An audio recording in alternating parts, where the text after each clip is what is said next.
Morning, everyone. My name is Carsten Brzeski, Global Head of Macro at ING and Chief Economist at ING Germany next door. So I'm very happy to wake you all up. You don't have to go to Switzerland these days in order to discuss geopolitics, trade, inflation, and macro. You can have it here in Frankfurt right now, this morning. I have two distinguished experts with me. To my very left, it's Klaus Baader, Global Chief Economist at Societe Generale. And further to the left, it is Philippe Dauba-Pantanacce at Standard & Chartered. So both are experts on macro, geopolitics, what have you. You saw the trick before, so if you have questions, please use Slido and send them over. We will have a bit of a chat, geopolitics and macro. I was wondering, so Klaus and I are probably more the macro guys. Philippe, you're the geopolitical guy. Yeah, he actually knows what he's talking about in this respect. What is worse, Philippe? Are we producing more thin air as macroeconomists, or are you as a geopolitical analyst? Because I always hear the criticism from my wife, everything you do in terms of previewing an ECB. It's all nonsense. It's like previewing the next soccer match. Who's interested in it? Are you producing more thin air than we are? I think it's debatable. We should compare notes on this. Well, then let's start seriously. There are so many risks every time. So I start this year, 2024, and again I thought, well, it's going to be about interest rates, central banks, but no, we have so many geopolitical conflicts. What are your kind of top three to watch geopolitical risks, events that actually do matter, also to the people here in the room? Well, I think that the first thing to watch is obviously, and that's, the topic today is really, on point, is really about the fragmentation. And when we talk about fragmentation, obviously we have the general geopolitical fragmentation, but here we want to talk about trade. And I think that it's something that we've been thinking and writing about for quite some time. Trade there's been a strong correlation between global trade and global growth, since World War II. And we are starting to see, why, global trade continues, at similar numbers on aggregate. We are starting to see what we call partial fragmentation in various parts of the trade. Of the global trade. And obviously, part of it, are long-term trends, and here we want to think about especially the reorganization of supply chains, because I guess that there's been a weaponization of supply chains, and I think that now a lot of companies all over the world are really mapping out their supply chain and trying to see where there's vulnerability.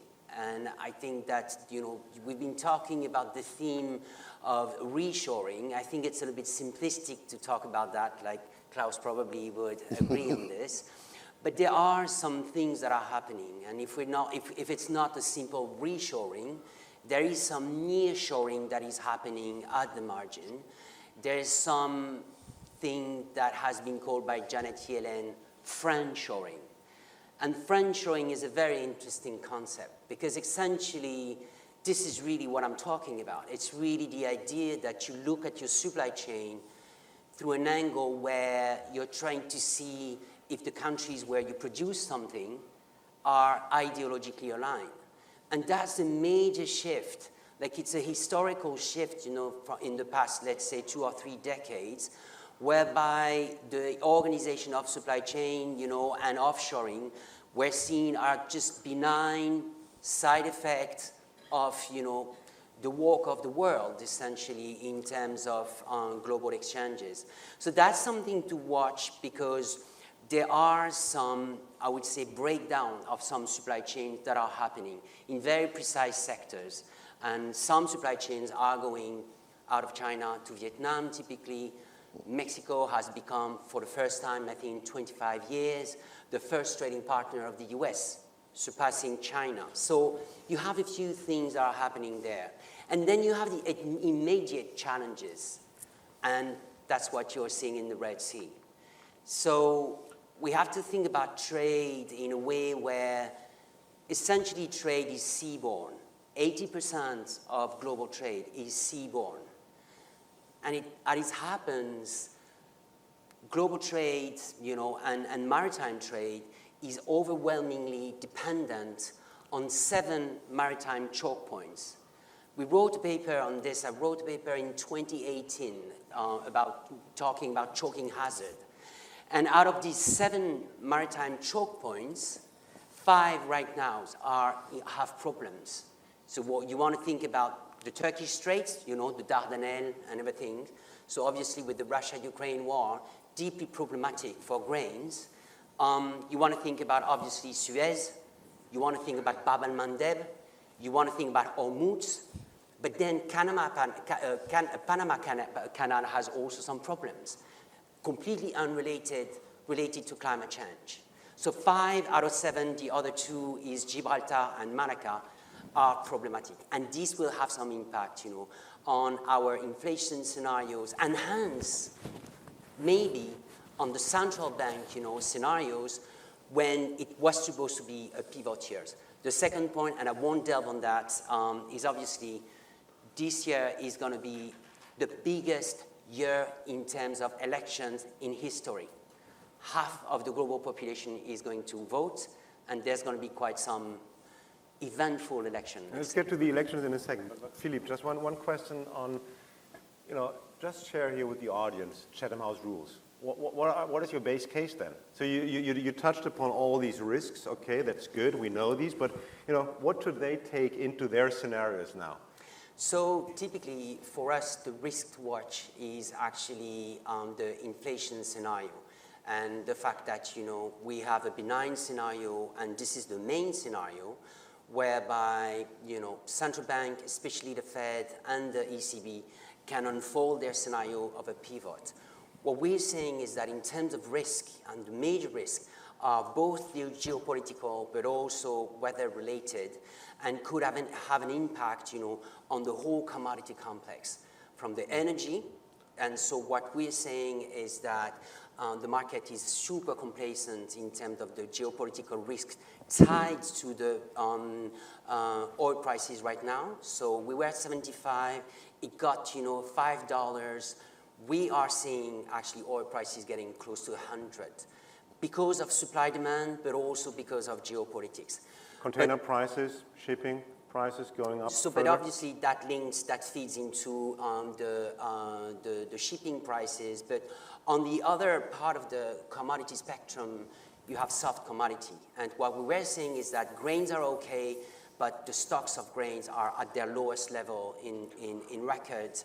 And so if there's anything that happens, or Russia weaponize, grain, something can happen there. But we have concern on rice. And because of El Nino, there's some concern about what could happen to rice. And we already saw, over the summer, India banning rice export. It's the biggest rice exporter in the world. And what we tend to forget sitting in Europe is that rice is actually, the base, the largest base for the largest segment of the population in the world in terms of diet.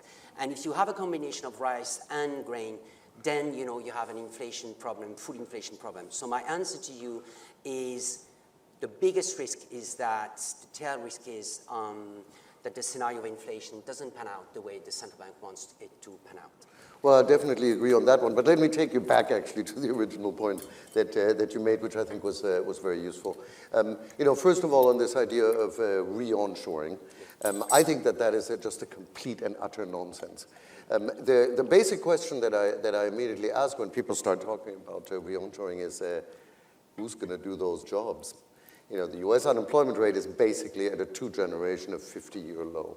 In the euro area, the unemployment rate is as low as it has ever been. It's surprisingly, in the most recent month, dropped yet again. So the idea of re-onshoring, I think, is absolutely illusory.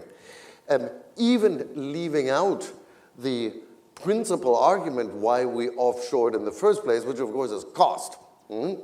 So I think that this idea of re-onshoring really is a complete non-starter and barely deserves to be discussed. What about resilience? We always hear. Well, yes, that's all great. You know, the resilience is wonderful, Carsten. The point is, until investors pay CEOs and executives of companies for resilience, they're not going to do it.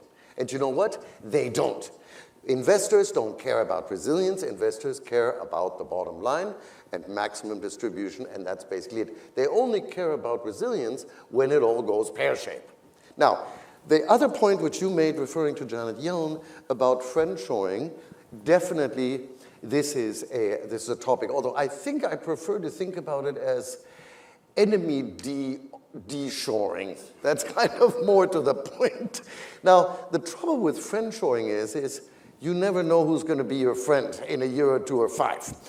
You know, yes, Mexico may be considered friendly.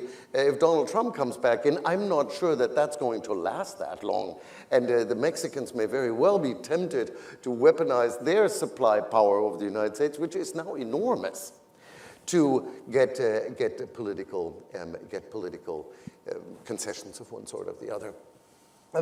You know, of course, we are kind of deglobalizing from China, and China is deglobalizing from the rest of the world.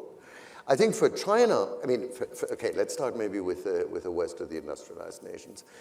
A topic that historically has played a role, but seems to be playing a greater role, is that you produce in China and they nick all your intellectual property. That's of course problematic. But and so a certain amount of moving away from there is probably inevitable. Now, I think what you're never going to do is to move production out of China where that production is meant for the Chinese market. You will always produce in China for the Chinese market, and the Chinese market is enormous, and it's going to remain enormous even if the population is shrinking. China, of course, on the other hand, is under increasing pressure where they're under sanctions. We don't deliver certain goods to them any longer, and they have to produce them onshore.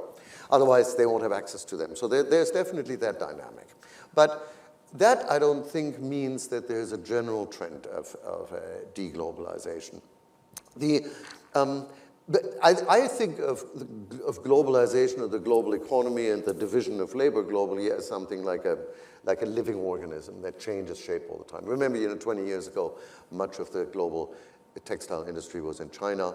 As wages rose in China, that moved to Vietnam, then to Bangladesh and other countries like that. And so I think that the world economy shifts all the time, and global trade shifts all the time. One of the interesting aspects, a while ago I was at this meeting, this get-together organized by OKB in Vienna, and of course the Austrians are very strong in Eastern Europe, and their banking relations, and I was absolutely stunned to see the numbers, the explosion of foreign direct investment going into the Eastern Balkans and Southeastern Europe. So clearly, there is a realignment, and that takes place all the time.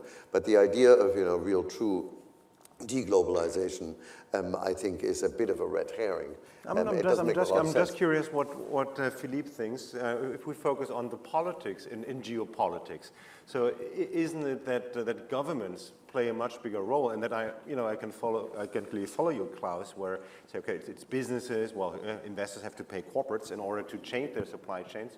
But what if, Mrs. Yellen tells Europe, for example, to no longer do business with China?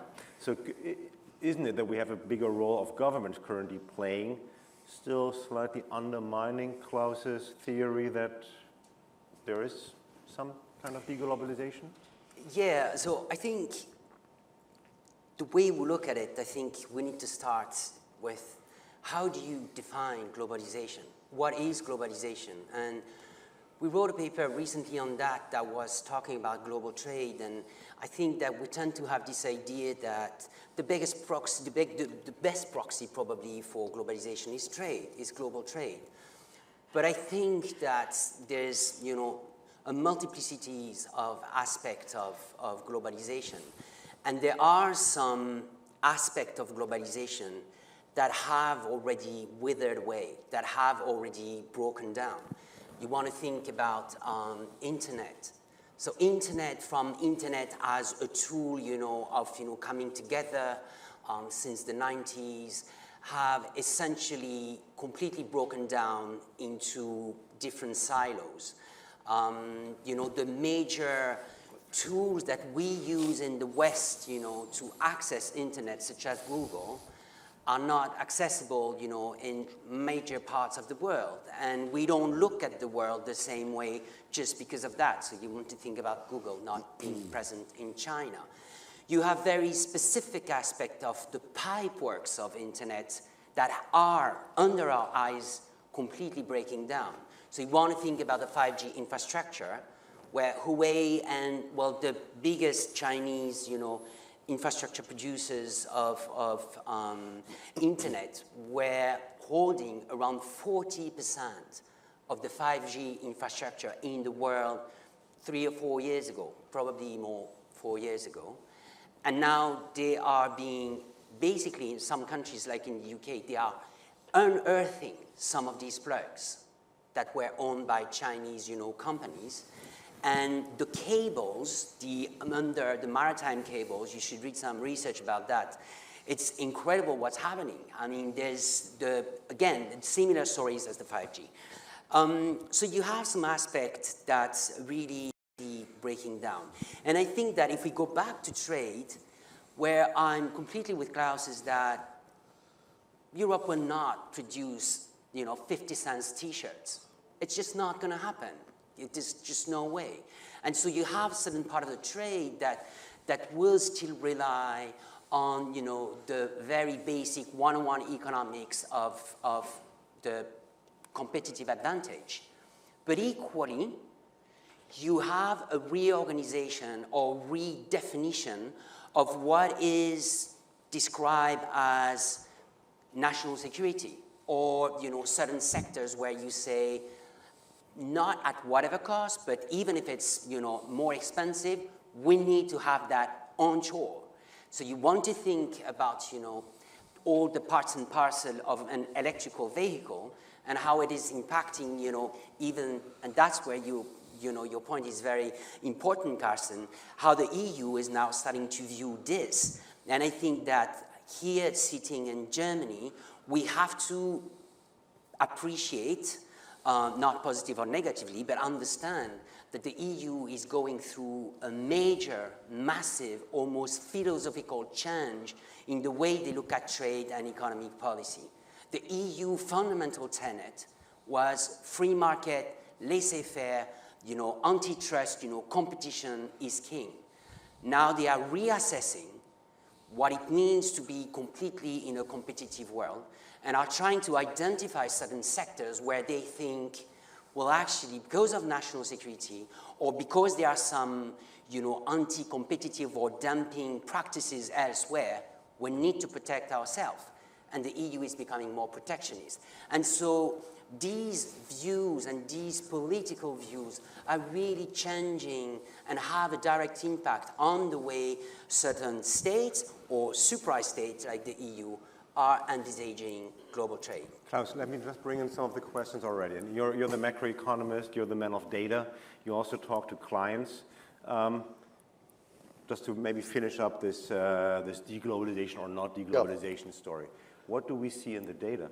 Exactly. Is there already something happening? Thank you so much, Carsten, for asking that question, because, one of my more favorite sayings is, when all else fails, why not look at the facts? And so what does the facts tell us? And I like to look at data based on the Central Planning Bureau in the Netherlands, who are widely regarded to be the authority on global trade in goods. And they produce volume data, seasonally adjusted, and handily, they also produce industrial production data. And so one of the measures that I like to look at is the ratio of global goods trade to global industrial production. And what does that tell us? Well, it actually tells us a story that is quite different from the perception most people have, which it shows throughout the 2000s, a steep increase. Now, that is not surprising because in early 2000, China was entered the WTO. And with that, of course, happened also what some people describe as regionalization, and some people contrast globalization with regionalization. I think actually the two go together, because as China integrated in the global economy, so intra-Asian trade accelerated even faster. I was in Asia for 7 years, so that's why I'm a bit obsessed with that. Anyway, and then what you find, interestingly, is that there's a total flat line in the 2010s. And this is, of course, very difficult to put together with this whole disinflationary period or this virtual price stagnation period, but that is a different topic, and we don't have time to go into that. Now, unsurprisingly, when COVID hit in 2020, that ratio increased again sharply, because suddenly there was, of course, a surge in demand for goods, in particularly goods that are particularly highly traded, like IT goods, and also like home furnishings and things like this, as people adjusted to working from home. There's been a little bit of a decline recently. Global trade in 2023 was actually reasonably soft. And so that came off a little bit, and I was thinking, oh, yikes, deglobalization after all. But more recently, the more recent numbers look a little bit stronger. So that's what the data say. Now, I can certainly see all kinds of risks to global trade. And one of them is a topic that you just mentioned, which is EV. Electric vehicles, China is, well, the story is that China massively subsidizes these. I mean, some of these cars, they lose $30,000 on a single car. Now, obviously, Europe and the US and other countries like Japan, like South Korea, who are also very important in the automobile sector, can't stand idly by. So I can definitely see risks to global trade here, and kind of rightly so. I also see a risk that being tough on China becomes something of a point of competition in the US election, where Trump and Biden each try to outdo each other with being tough on China. So that's that point. I mean, this is maybe less interesting to this role, not to this forum actually. I think this is important. Global trade in services is still pretty small compared to goods, but it's rising, and it's rising pretty fast. And that too needs financing, and that too needs done. Let's close the chapter on supply chains, and I'll bring in another question here. Maybe we give a brief example of how macro and geopolitics can work together, and very briefly, because there is the question on the impact of the Red Sea crisis, Suez Canal. Philippe, just give me really, very, very briefly, 3 scenarios how this could now develop. And then Klaus will here on the stage develop 3 macro scenarios, what this will mean for global trade and the growth and inflation. Well, I think, if we get onto that, then in terms of the scenario, the main scenario is that the attacks from the Houthis continues in the Red Sea, and you continue to see diversions of, shipping routes around the Cape of Good Hope, but it doesn't last forever, in the sense that, there's a pushback, both from the allies, and the US mainly. And so this lasts maybe a few weeks, tops a month and a half, but the Houthis are decimated enough that they can't continue this. And in that main scenarios, Iran, which supports the Houthis, refrain from actually directly intervening. Okay, that's the benign one. And then that's the main scenario, yeah. And so the impact on inflation at the end is short. And that's Klaus's task. So that's important in terms of the consequences. The second one is actually that, and we are getting to, because the first one is the main base scenario, as we were discussing before. We all have a main scenario. The tail scenario is that at the end, repeated attack on Yemen, onshore, makes Iran react. And we have a conflagration in the region where actually it's not anymore, attacks on what we call infra-state actors, but between states, so between Iran, and the US directly. And here we're talking about a massive deterioration of the economic scenarios, because it will divert, all attentions and risks. Are you even talking about the boots on the ground in an election year in the US? It doesn't need to be boots on the ground. I would sort of sidestep your question as a typical economist by saying that actually there's been already a surge of the US presence in terms of the actual numbers, but they are on ships mostly and in already existing bases. And that should be enough to engage in a massive war actually with Iran without having boats in Iran. Let's stick to these two, Klaus. It's ships on water, isn't it? Much more than boots on the ground. No, I mean, what we've already had, clear effects from the issues of transport through the Red Sea and the Suez Canal. I was just looking a couple of days ago, container shipping rates to Europe, whether it's China to Genova, China to Rotterdam, and compared to the first half of December, they are up 150% for Europe and up only 40% in the US. So clearly indicating, because of our dependency on that transfer, that this is really where it's hitting.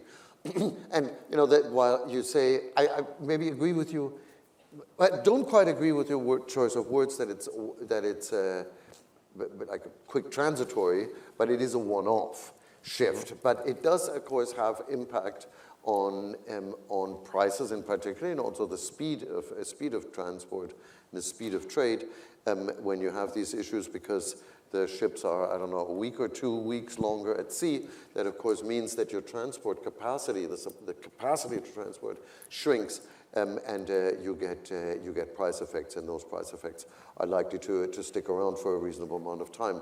And that, has direct inflation implications, and it yet again raises the specter of supply chain snarl-ups, which we know can cause a lot of secondary inflationary impulses. How would central banks, in your view, react to that? Because we learned they missed the first supply chain-driven inflation surge. Would they react now to a second supply chain or supply chain friction surge of inflation? Yes, I do absolutely think that they will. Or would they rather focus on growth then? No, I don't think. Well, it depends a little bit. I think the ECB knows not going to focus on growth, and I think the Bank of England is unlikely to focus on growth. The RBA, the Reserve Bank of Australia, is a little bit different, but they too are pretty closely wedded to their inflation target. There is a big debate. I don't know where you stand on this, Carsten, but about the last mile, right? The first bit of disinflation came easy.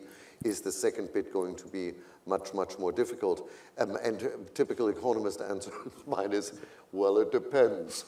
It depends crucially on underlying inflation drivers, which in my mind are unit labor costs, right? And here the United States has undergone a dramatic transformation over the last 3 quarters or so. Suddenly, US unit labor cost growth, which seemed to be running at rates making achievement of the inflation target not impossible, but delaying it way into the future. It's changed dramatically. US unit labor cost growth at the latest count is 1.5% year on year. In Europe, in Australia, in the UK, the situation is completely different, and unit labor costs continue to run dramatically high. So I think there, the last mile issue is one, and I think that central banks are much more cautious than markets are. I mean, markets have gotten central banks over the last few years so wrong, it's not even funny. And I think at the moment, too, they are just way too aggressively priced. I think markets were already too aggressive prior to the Red Sea and the Suez Canal, Correct. and I think they're underestimating how central banks will react to that. What I could imagine, but it all depends, is if we were to see a big explosive moment, that we could get something like emergency liquidity and one emergency rate cut just to boost sentiment. That is something that I could see happening, but no series of rate cuts. You know what the most important thing in my mind is at this stage? Is that central banks go back home to their own garden. I had a really interesting discussion at one of our derivatives and quant conferences with Mervyn King, one of those recorded discussions. And Mervyn King was incredibly decisive in saying central banks should have never, ever gotten involved when COVID hit. They should have, of course, markets always freeze up. Despite all the reforms we made, when trouble hits, then financial markets go into deep freeze and nothing moves anymore. And what central banks did is they once again intervened, dramatically expanded their balance sheet, and so they became buyers of last resort of many securities. And I agree with Mervyn King that was a huge mistake. They should have become market makers of last resort. And I think that was a big factor why we had this fantastic explosion of inflation. It wasn't necessarily caused by monetary policy, but monetary policy, there I guess I cannot deny a little bit of a, being a student of organizing, a little bit of a money supply story. It created the space for a burst of inflation. It didn't necessarily cause it, but it gave a space for it. So that's what I would say. Central banks should be wary of trying to do everything, because they can't. They're not omniscient, and they're not omnipotent. Philippe, I'm just trying to pick up some of the other questions here and bring it back to politics a little bit, because there is a question on SMEs, well, call this middle class as well. But let me try to link this to the elections we're going to see this year, to the rise of populism, because there is this question about whether SMEs are more subject to changes in trade and that there should be more support. Well, we have these, we're becoming French now in Germany these days with protests on the streets, and we had these farmers' protests now since more than a week. But it's more than only farmers, so it's also people from SMEs complaining. Is this a risk in terms of politics? How do you see maybe an undermining of the middle class, more insolvencies of SMEs, also fueling the elections in the Western world this year? Yeah, so I think the first way to answer to that is, I think, very interesting from where I sit, is that when I started in this business years and years ago, more than decades, looking at politics and market was really a niche, really niche, idea that was mostly contained to emerging or frontier market. But actually now, political risk has infused every single market and geography. And so precisely in the elections that are coming up, the role of politics, political risk in terms of populism and increasing polarization does play an increasing role, obviously, in the outcomes, but also in the economic policy choices that are made. And increasingly what we are seeing is that, except in the recent case of Argentina, and we're going to see how that pans out, is that the fringes, both the hard left but also the hard right, tend to have this idea or these populist promises that they're going to spend and spend and spend in an environment where most of the G10 countries and developed countries already have impossible fiscal pressure to contain and to deal with. And so the problem that we see in terms of how the political risk plays out, eventually at the election, in terms of election outcome, and hence in terms of economic policy, is mostly through the fiscal, pressure that it puts, on some of these countries. I think that the biggest example of everything that I've just said right now, and I don't want to be polemic here or controversial, but is the vote on Brexit. Brexit is the biggest, example of how a developed market can make a political choice that have so much ramification on its economy, and it's been already years since that decision. And that decision, that political vote, still have some bearing in some of the political, economic policy choices that they have to make. They're so constrained in what they can do. And now we might go into a full cycle, and the UK election this year will be really crucial, because it might change, in terms of the ruling party for the first time in almost a decade and a half. So these things play out and will play out majorly in the US elections. So if we talk about, the electoral calendar, obviously, we want to keep in mind that the US election in November 2024 is the mother of geopolitics in 2024, because the potential for Trump to come back, and leaving even aside politics, but in terms of economic consequences, if you look at what he has in store in terms of trade wars, will be really, really crucial to follow. No, I think can I pick this up, this point about SMEs, because there are two things that come immediately to my mind. And one is, you mentioned Brexit. Of course, you can imagine, even though I live in England, I will never forgive the Brits for this vote. And the results are disastrous. If you compare, again, going back to the data set that I earlier mentioned, take a moment and have a look at UK exports, and actually, while imports are still rising, UK exports relative to pretty much all other advanced economies, it is a valley of tears, which is, of course, completely denied both by UK politicians as well as by others. The ones who really suffer are the small and medium-sized enterprises because they do not have the capacity to deal with suddenly the complexity of trading outside of a single market. And so they're the ones that really suffer. They're basically stopped exporting. It's not the big ones. And there's another aspect, and here I know this might not be terribly welcome for people to hear in this room, but I also fear, the malaise in Germany, I think is in a malaise which is in part rooted that Germany is regulating itself out of existence, or its economy out of existence. And again, it is small and medium-sized enterprises who find this surge of regulation most difficult to deal with. I'm thinking here, of course, about ESG-related regulation. And while, of course, I'm totally on board with the ESG agenda, we've got to do this unless we want to destroy our planet. But at the same time, implementing it is very difficult. And the lack of, I think, attention to small and medium-sized enterprises is really concerning in this context. I guess I know what the answer will be, but why don't you give a comment on the question on whether you think subsidies for EVs make sense or not?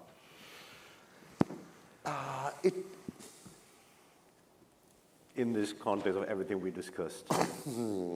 Well, it would be, in an ideal world, we don't need up subsidies, right? In an ideal world, but if one subsidizes, you've kind of got to counter-subsidize.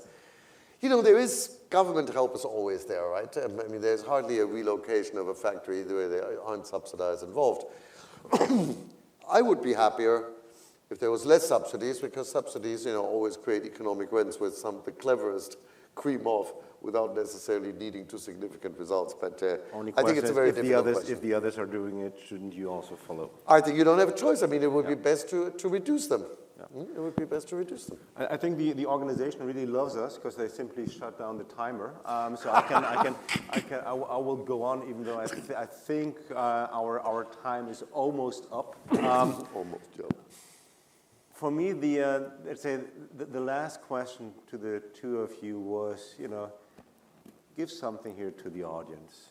What do you want to be remembered for? What is your conviction call for 2024? Something that everyone here remembers you for when they read your name in the newspapers, they will remember this was the guy calling this and that, and he was so wrong, or he was so right at the end of this year. Philippe, Philippe, what is your conviction call for 2024? Continue to look for geopolitical trouble disrupting the inflation scenario. That's too general. That's too vague. Come on, you can do better than that. I can go back into what I said before on the commodity complex, if you want, from energy to soft commodity. It's oil real. Prices It's triple real. digit. Sorry. Oil prices above 100. Oil prices close to 100 by the end of the year. Klaus.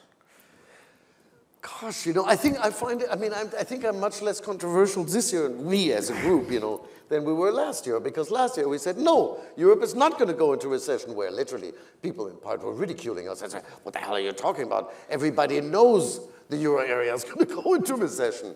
And we also didn't have a recession for the US, although we do have a very mild one in the middle of the year.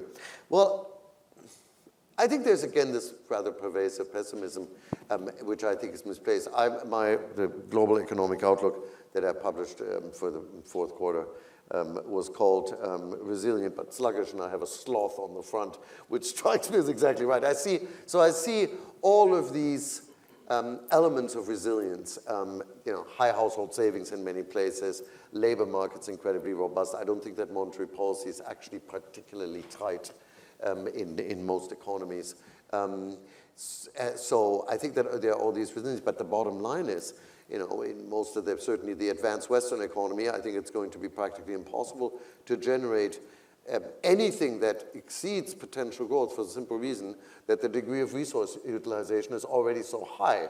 And that's why I think that I'm still convinced, I'm still leaning towards the opinion that the fight against inflation is going to be a lot harder and a lot more prolonged than it did. To me, the real aberration is not the resurgence of inflation. To me, the real aberration in the greater historical economic picture is the dramatically low inflation between the great financial crisis and the COVID crisis. That, to me, is the aberration. I think we're in a much more normal inflation environment. I'll summarize your conviction call: sluggish growth and less rate cuts than markets are pricing in. Basically.